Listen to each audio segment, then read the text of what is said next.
აჭარის მთავრობის თავმჯდომარის განცხადებით უახლოეს დღეებში სესხს ტურიზმის განვითარების ხელშეწყობის პროგრამის ფარგლებში კიდევ 13 დაზარალებული მიიღებს. ხაბაძის განმარტებით ბანკს საკუთარი მოთხოვნები აქვს, რამაც პროცესი გააჭიანურა, თუმცა საბანკო სექტორის ჩარევის გარეშე მთავრობა იპოტეკით დაზრალებულებისთვის ფინანსურ პრობლემას ვერ მოაგვარებს.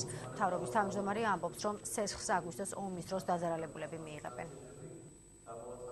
6 მილიონიდან 823,000-ია გაცემული, 16 სესხია გაცემული. სამომავლოდ დაახლოებით ფიქრობთ, რომ 60-მდე სესხი უნდა გაიცეს, მუშაობს ეს ბანკი, ახლა თვალწინებით 13 სესხი კიდე უნდა გაიცეს და კატეგორია ის კატეგორია, რომელსაც დავუპირდით ჩვენ და პროგრამის ფარგლებში იქნება. იცით ეს. ყველამ ცოტა გაიწელა ბანკს თავისი მოთხოვნები გავლილი და ეს ყველაფერი თან ჰქონდათ.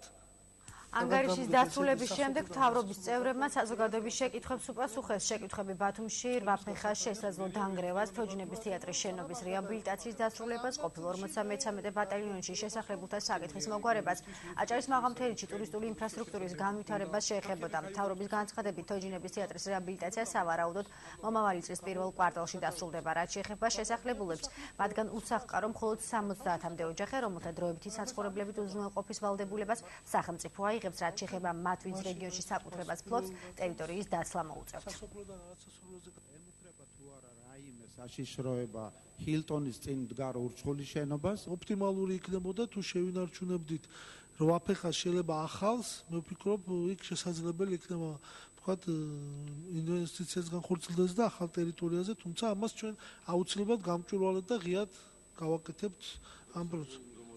თუმცა სავალალოა ვახსენე კიდევ 70-დან 90%-მდე დაზიანებულია და აღდგენას არ შეესაბამება. ეს დასკვნა გვიდევს. თუმცა კიდევ ერთხელ ვამბობ, ამას გადავამოწმოთ. ქალაქში და ყველა მუნიციპალიტეტში ეს სერიოზული პრობლემა. საუბარია ქუჩების დასახელებაზე, ნიშნულებზე, მისამართებზე, არა ბათუმელი, არა ადგილობრივი შემოდი ჩვენ გალაში და ამეთანხმებით, რომ ძალიან რთულია გაარკვიო, სად რა ობიექტი მდებარეობს. იქნებ მთავრობას ჰქონდეს ძალსახა სტრატეგია მაღალმთიანი აჭარის ტურიზმზე.